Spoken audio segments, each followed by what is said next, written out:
출애굽기에 모세 이야기를 할까 합니다. 모세는 성경에서 그 중요성이 어느 누구에게도 뒤지지 않는 그런 인물이죠.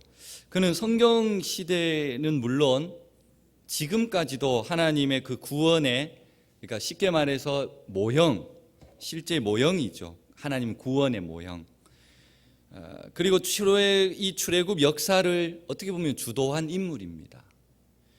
그런 모세에게 하나님과 어떤 그런 친밀한 영적 관계는 다른 어느 것보다 어쩌면 우선적이었다고 볼 수 있습니다. 그래서 성경은 모세의 전 생애가 하나님의 그 철저한 섭리 속에 이루어졌음을 말씀해 주고 있습니다. 이 모세는 120년 생애인데 이것을 이제 세 개로 보통 나누습니다. 세 부분으로. 40세마다 끊죠. 이 첫 번째 시기는 이 바로 궁에서 엘리트 교육을 받았습니다. 모세는 나일강에 벌어졌지만 하나님께서 그를 바울의 딸을 통해서 그를 구출하게 할 뿐만 아니라 당대 최고의 문명국인 이 애굽의 모든 문물을 익히게 하셨죠. 그리고 이 두 번째 시기는 미디안 광야로 도피를 하게 되는데 어떻게 보면 망명 생활을 보내게 되죠. 그래서 모세는 그곳에서 광야의 사람으로 두 번째 시기를 보냅니다. 성경은 그 기간 동안 모세가 십보라와 결혼을 합니다. 그런데 아들 게르솜도 낳죠. 근데 이제 거기서 40년을 보냈지만 어떤 생활을 했는지 구체적으로는 나와 있지 않습니다. 그러나 이 기간 동안 모세는 애굽과 분명히 다른 어떤 세속적인 분위기와는 전혀 다른 메마른 광야에서 하나님과 어쩌면 긴밀한 관계를 유지하고 나아갔을 것 같다는 그런 추측을 할 수가 있습니다. 그리고 마지막 세 번째 시기는 하나님의 부르심을 받아서 이제 출애굽 그 영도자의 길로 들어선 시기이죠. 어떻게 보면 이스라엘 백성들을 구출하는 일, 그리고 시내산에서 하나님께 그 언약을 중재하는 일, 그리고 광야 40년 방랑 생활의 지도자로서 그러한 일을 했던 것이 마지막 40년 그의 삶이었습니다.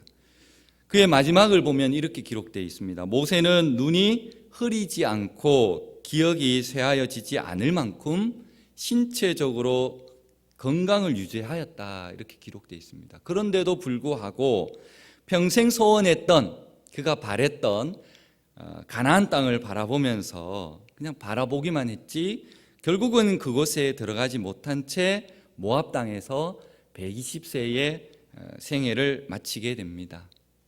사실 제가 이제 신학을 딱 결심했을 때 그때가 2010년도였습니다. 제 나이가 딱 40세였을 때입니다. 제가 딱 40세가 되니까 나도 모세처럼 이렇게 뭔가 부름을 받는구나 라고 저의 모세를 잡았었죠. 근데 막상 또 신학을 공부하다 보니까 성경 인물이 모세만 있는 거 아니지 않습니까? 그래서 이제 목회를 하려면 바울과 같은 그런 사람이 되어야겠다 이러면서 이제 바울을 또 막 공부를 이렇게 많이 연구를 하는 그런 시기를 보냈습니다. 근데 이제 제가 작년에 또 선교를 갔다 오니까 이게 또 눈이 달라지는 거예요. 그러니까 사람은 점점 그 시기 때마다 하나님이 주시는 그러한 은혜가 다른 것 같습니다. 2016년에 받았던 은혜만으로 우리는 만족할 수 없지 않습니까? 그리고 또 올해 한 해 2017년도를 또 바라보는 그런 우리들이 되었으면 좋겠습니다. 사실 이 모세를 이렇게 조금 더 세분해서 보면 이 세 번째 시기가 굉장히 중요하죠. 호렙산에서 하나님으로부터 이제 부름을 받는 것으로 시작을 하는데 이 모세의 부름은 두 가지와 중요한 연관이 있습니다. 그 첫 번째가 바로 이스라엘 백성들이 이 고된 노동으로 인해서 하나님을 찾는 그런 한 가지가 있고, 또 하나는 하나님께서 그 고통의 소리를 들으시고 아브라함과 이삭과 야곱에게 세웠던, 그러니까 400년 전에 세웠던 그 언약을 기억하고 계신다는 겁니다. 이런 점에서 모세의 부르심은 그냥 모세를 불렀다라는 그런 개인의 그런 국한이 아니라 아브라함까지 포함되는 하나님의 그 거대한 구원의 계획과 정말 밀접한 관계가 있다는 것을 알 수가 있습니다. 그런데 모세는 하나님의 그 부르심을 받으면서 그가 보여준 모습은 어떻게 보면 나약한 인간의 모습이었습니다. 그는 하나님의 부르심을 받게 되었을 때 막 적극적으로 하나님의 그 말씀을 수용하기보다는 어떻게 해서라도 피하고자 하는, 회피하고자 하는 그런 마음이 더 많았습니다. 그는 이렇게 5차례나 하나님의 그 부르심을 거절합니다. 3장과 4장에 나와 있는데요. 첫 번째 거절은 너무 확신이 없는 거예요. 자신에게. 너무 부족한 자니까. 그래서 3장 11절에 보면 모세가 하나님께 이렇게 말합니다. 내가 누구이기에 그 바로에게 가며 이스라엘 자손을 애굽에서 인도하여 내리까? 내가 누구이기에? 그 두 번째 이제 거부는 이제 신학적인 사상이 부족한 거죠. 출애굽기 3장 13절에 모세가 또 하나님께 말합니다. 내가 이스라엘 자손에게 가서 이르기를 너희의 조상의 하나님이 나를 너희에게 보내셨다 하면 그들이 내게 묻기를 그의 이름이 무엇이냐 하리니 내가 무엇이라고 그들에게 말할까?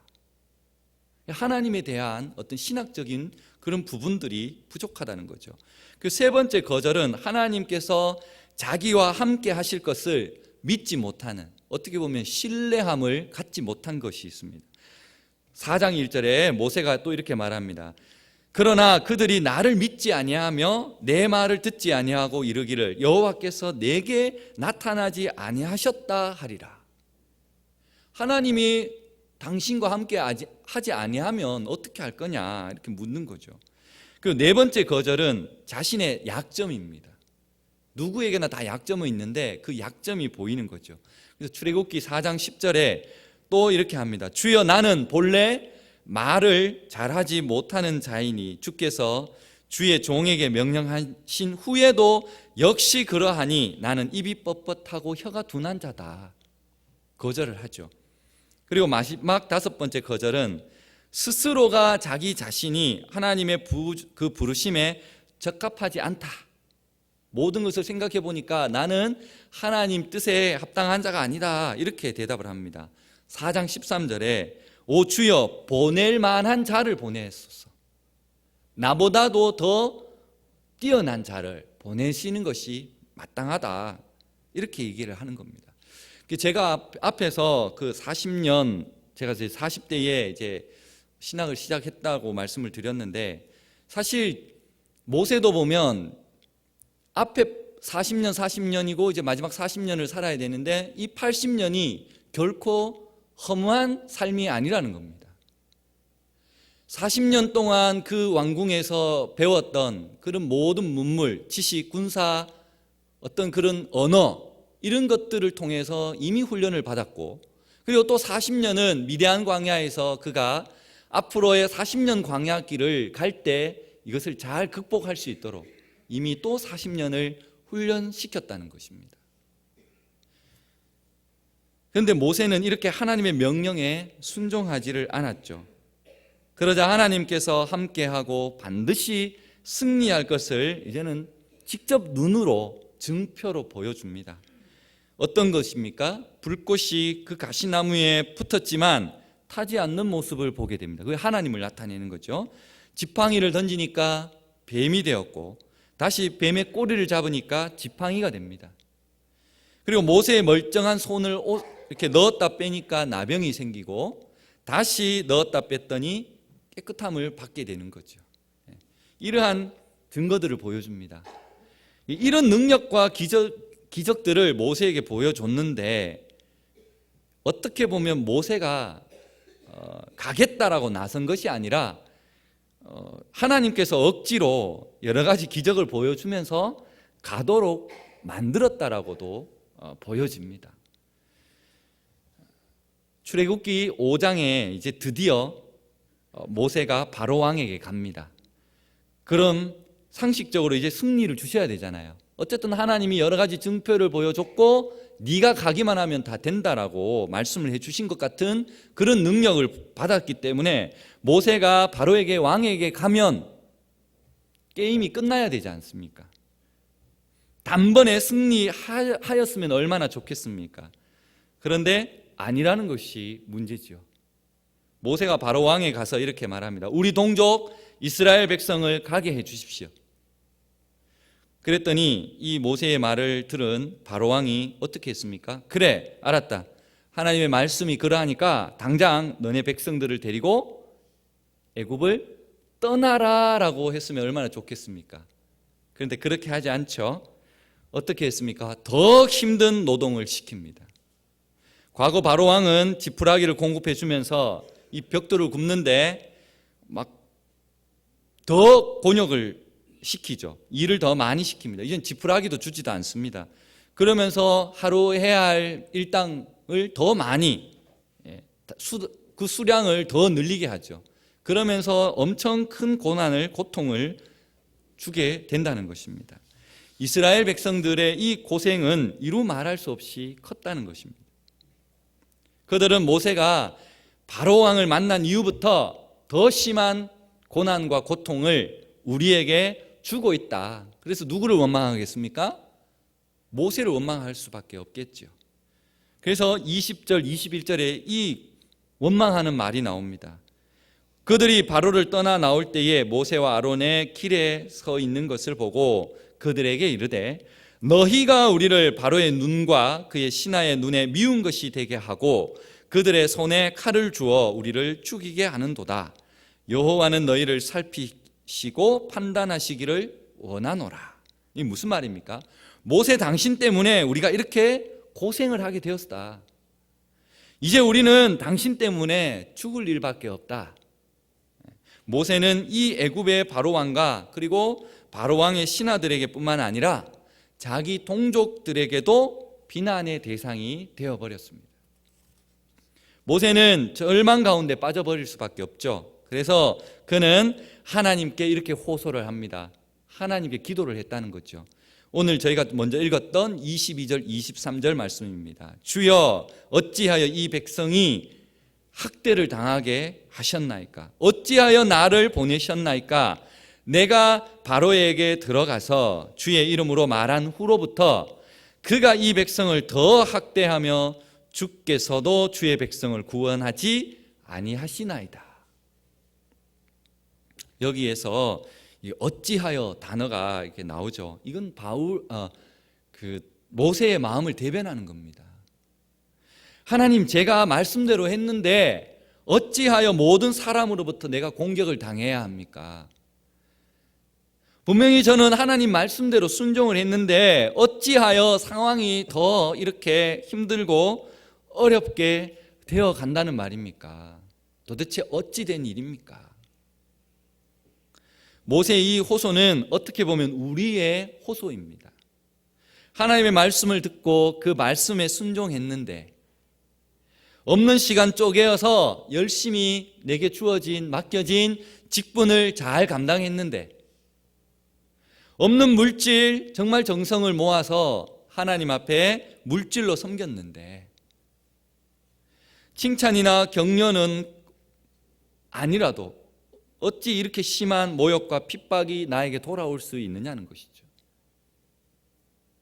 그때 우리는 모세처럼 하나님, 어찌하여 이런 모욕을 내가 당해야 합니까?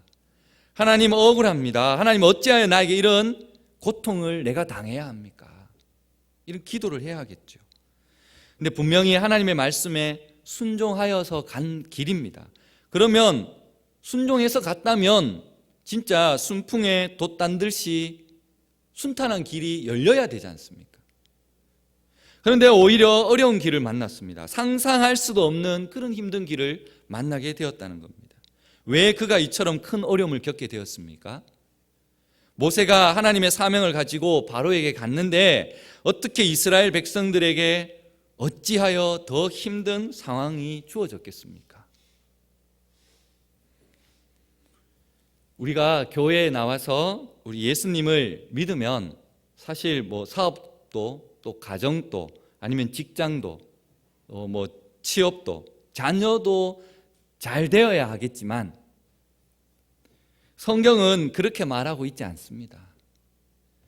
만약 그렇게 말한다면 우리는 팔공산에 있는 갓바위와 다를 것이 뭐가 있겠습니까? 결코 하나님은 그렇게 말씀하시지 않습니다. 오늘 본문 말씀을 통하여서 이 하나님의 언약을 믿고 고난 앞에 서기 위해서 제가 두 가지의 말씀 잠깐 나눠보도록 하겠습니다. 그 첫 번째가 하나님은 우리에게 이런 고난을 주시는 것은 큰 하나님의 크신 능력을 보여주시기 위함입니다. 오늘 본문을 이해하기 위해서 우리가 6절, 7절을 다시 한번 봐야 하는데요. 바로 이스라엘 백성에게 하나님이 누구이신지를 먼저 알게 하십니다. 하나님은 지금 이스라엘 백성을 구원하시기 위한 목적을 갖고 있습니다. 그들의 하나님이 되고자 하심이고요.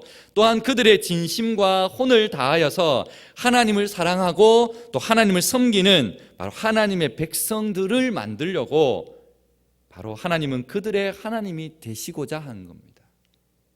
하지만 아직 이스라엘 백성들은 하나님이 누구인지를 잘 모릅니다.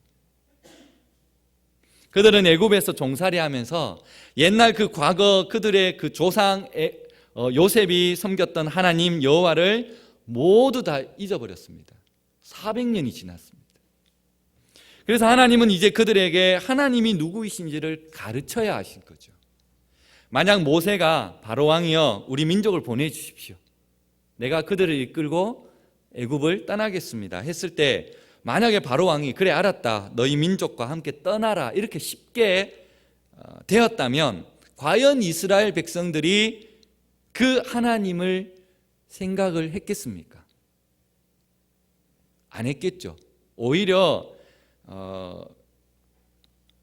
그 백성들은 우리의 그 지도자인 모세만을 생각했을 겁니다. 아, 정말 모세 대단하다, 우리의 지도자 정말 잘 뽑았다.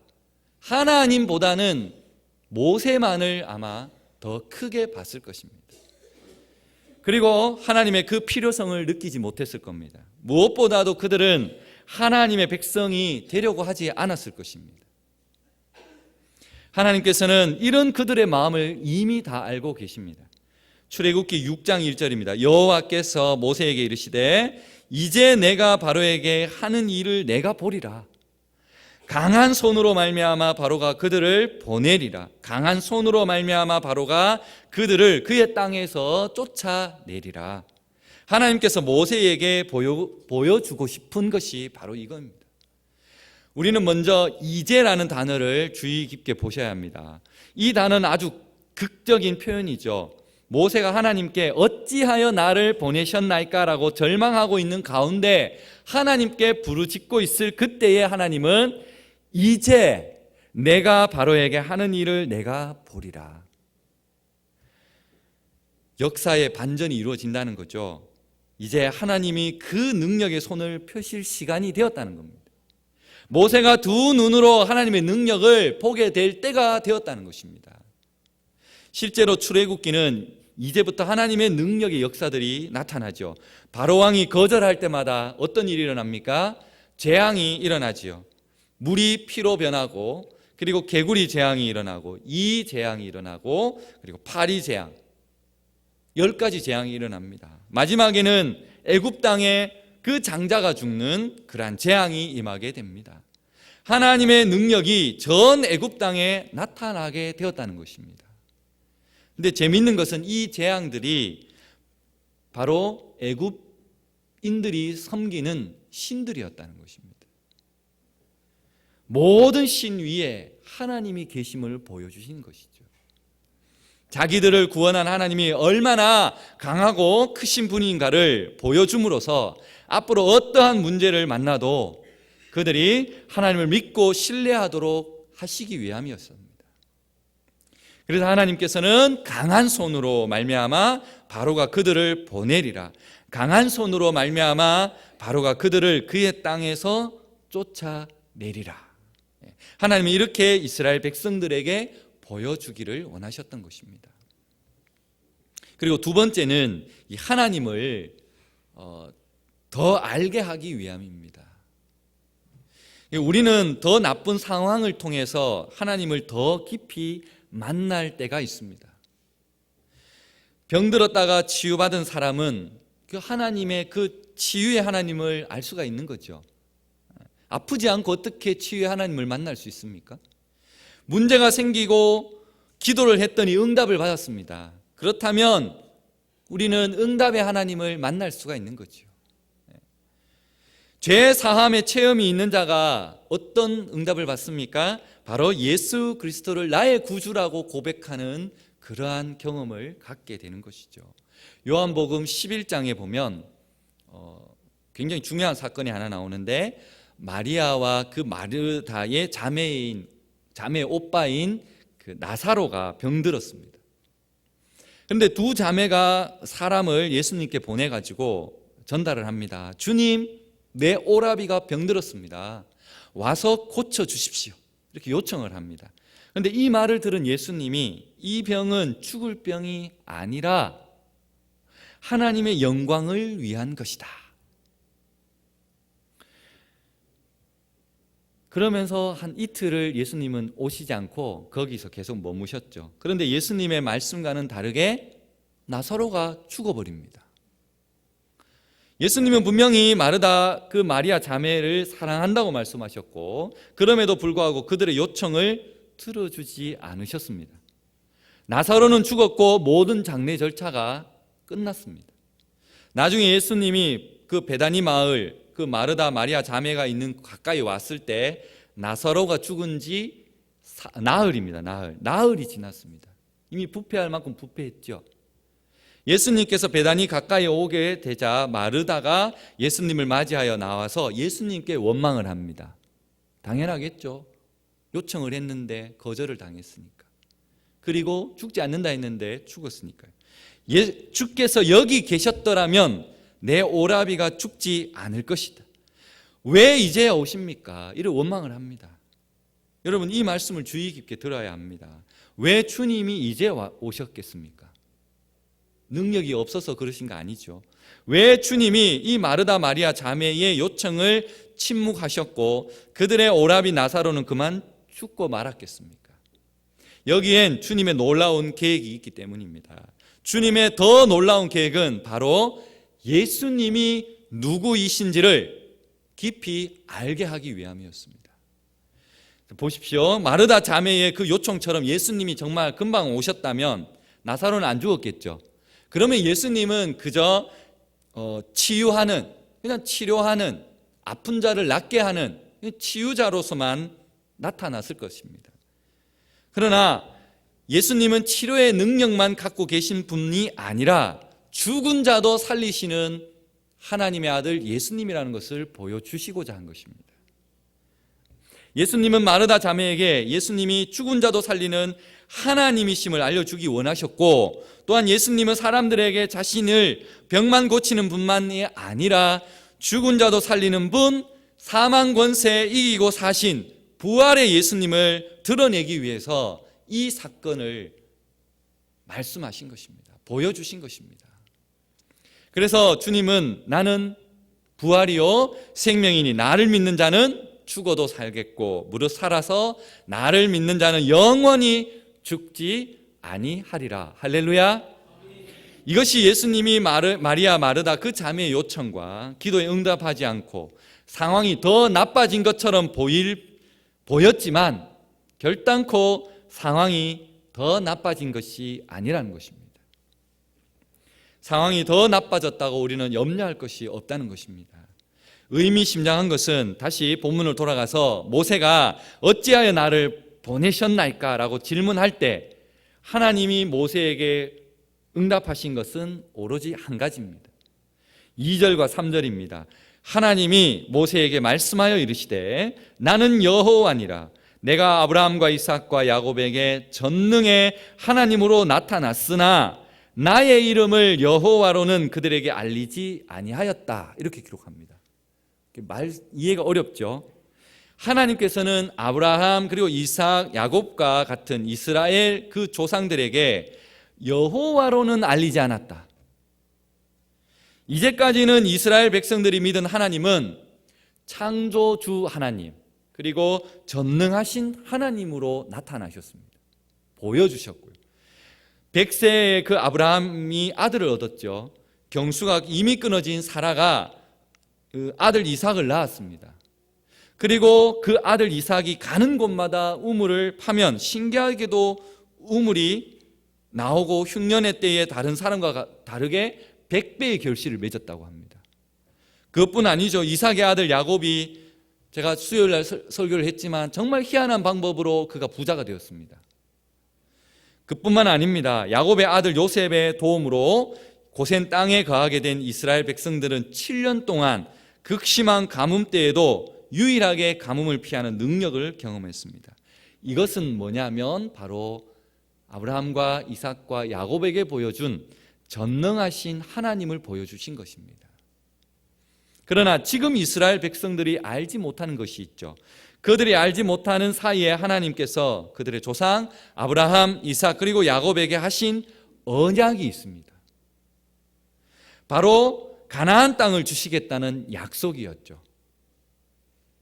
하나님의 그 약속을 아무도 기억하는 이가 없습니다. 그러나 하나님은 기억하고 계셨습니다. 4절과 5절입니다. 가나안 땅 곧 그들이 거류하는 땅을 그들에게 주기로 그들과 언약하였더니 이제 애굽 사람이 종으로 삼은 이스라엘 자손의 신음 소리를 내가 듣고 나의 언약을 기억하노라. 여기에서 우리가 눈여겨야 할 단어가 언약입니다. 약속이죠. 하나님은 아브라함, 이삭, 야곱에게 이 땅을 주시겠다고 약속을 하셨습니다. 400년 전에 그들의 조상에게 약속하셨어요. 이미 그 약속을 기억하고 있는 사람은 아무도 없습니다.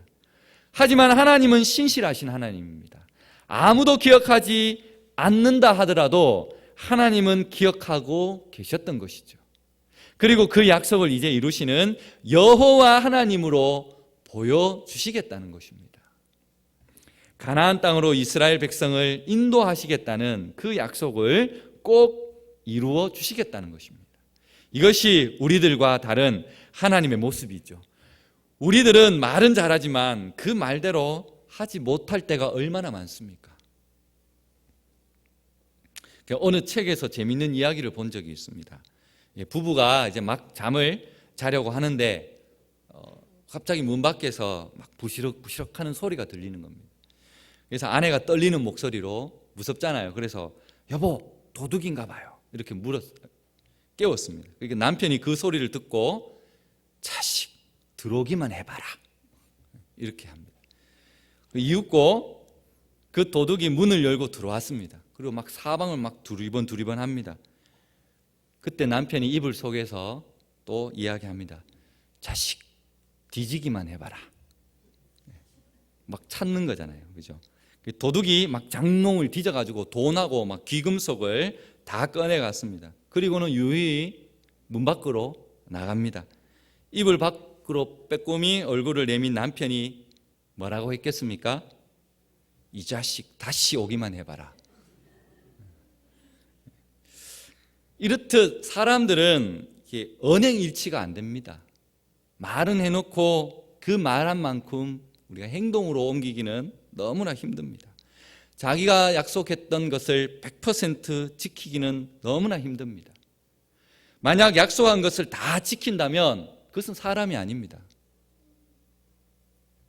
인간은 불완전하기 때문에 약속을 해놓고 그 약속을 온전히 다 지키지를 못합니다. 그러나 하나님은 다르십니다. 하나님은 사람과 달리 한 번 약속하신 것은 기필코 이루어 주시는 신실하신 하나님이신 줄 믿습니다. 바로 강한 능력을 보이신 하나님을 통해서 우리의 하나님이 얼마나 크고 위대하신 분이신지를 알게 하셨고, 또 언약을 지키시는 하나님을 통해서는 우리의 하나님이 얼마나 좋으신 분인가를 알게 하셨다는 것입니다. 우리가 약속을 잊어버렸음에도 불구하고 연약한 우리와 하신 약속을 신실하게 지켜주시는 분이 바로 우리 하나님이십니다. 결국 우리의 이 신앙생활의 목표가 무엇이겠습니까? 가나안 땅이 아니라는 겁니다.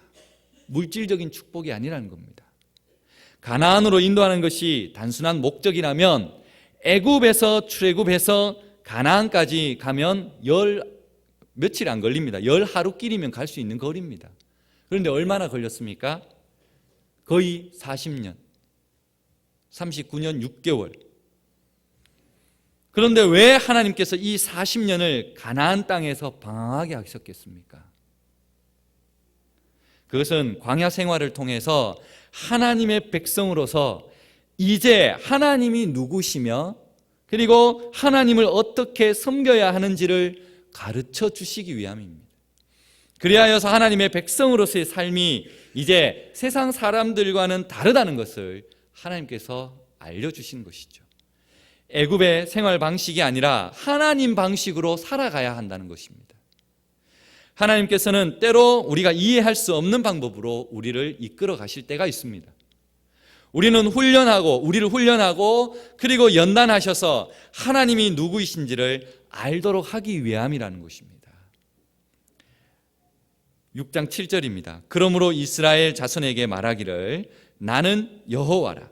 내가 애굽 사람의 그 무거운 짐 밑으로 너희를 빼내며 그들의 노역에서 너희를 건지며 편팔과 여러 큰 심판들로서 너희를 속량하여 너희를 내 백성으로 삼고 나는 너희의 하나님이 되리니 나는 애굽의 사람의 무거운 짐 밑에서 너희를 빼낸 너희의 하나님 여호와인 줄을 너희가 알지라. 하나님을 아는 것과 하나님을 모르는 것은 엄청난 차이가 있는 거죠. 그것을 극명하게 보여주는 것이 사사기입니다. 가나안 땅에 여호수아가 함께 들어간 이 이스라엘 백성들은 죽음을 다해서 죽음을 무릅쓰고 그 가나안 족속과 싸워서 가나안 땅을 정복합니다. 하지만 여호수아가 죽고 난 후에 다음 세대라고 합니다. 이 다음 세대는 오히려 가나안 족속들과 타협을 하면서 그리고 그 가나안의 족속들이 섬겼던 우상인 바로 바알을 섬기는 그러한 죄악을 저지르고 말았습니다. 왜 그렇습니까? 그것은 바로 하나님을 모르기 때문이었습니다. 우리의 신앙의 깊이는 하나님을 아는 것에부터 시작을 합니다. 깊이 있는 신앙인이 되고 싶으십니까?